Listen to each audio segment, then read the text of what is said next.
Et bah franchement c'était un putain de SmackDown. Yo les fans de catch, on se retrouve pour le top 3 du SmackDown du 21 mars 2026 et on commence tout de suite avec le premier top. Premier top, c'est tout ce qui s'est passé autour de Drew McIntyre et de Jacob Fatu. De base on devait avoir un match entre les deux, mais finalement ça ne s'est pas fait parce que Drew McIntyre a attaqué Jacob Fatu au début du show et il y a eu des attaques des deux côtés, hein, voilà, de tous les côtés pendant tout le show, pendant 3 heures ils se sont battus, c'était très drôle, hein. À des moments il y avait des promos en backstage avec Solo Sikoa et Tamatanga et tu les entendais se battre, ils se sont même battus devant eux, c'était très drôle. Et le show se terminait même avec eux puisque les deux sont tombés d'une estrade. Nick Aldis était choqué, était stressé de fou, et donc j'aime bien ce qu'ils font entre les deux puisque bah vraiment on a une histoire qui est très cool, qui est certes simpliste, hein, voilà, c'est juste des grosses brawls, mais ça fait du bien dans cette retour à semaine d'avoir vraiment de la physicalité, d'avoir des personnes qui se détestent, vraiment c'est génial. On sait qu'on va avoir un match à WrestleMania avec une stipule, donc c'est juste fantastique. Bref, j'ai rien à dire.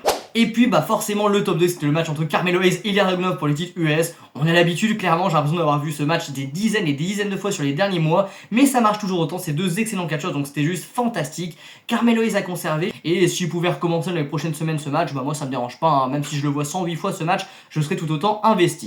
Et ensuite le top 1 c'est bien évidemment la promo de Randy Orton. Alors il a eu une première promo dans laquelle il a écouté ses voix, il a dit qu'il allait tout simplement battre Cody Rhodes à WrestleMania et que Cody Rhodes lui a un peu enlevé un poids de son épaule quand il lui a dit qu'il voulait la meilleure version de lui-même. Donc c'est très cool, hein. Voilà, la première partie de promo pardon était très cool. Et la deuxième dans laquelle il s'excuse pour Matt Cardona parce qu'il l'avait tapé en coulisses, et bien elle est très cool, hein. Voilà, il s'excuse puis finalement il le trahit comme il l'a fait avec Cody Rhodes la semaine dernière. Finalement il lui détruit le bras avec une chaise, c'était fantastique. C'est un peu bizarre de dire ça mais vous m'avez compris. Non franchement Randy Orton Hill c'est juste incroyable, il n'y a pas à dire, et donc j'ai hâte de voir la semaine prochaine entre Cody Rhodes et Randy Orton ce qui va se passer, ça va être incroyable.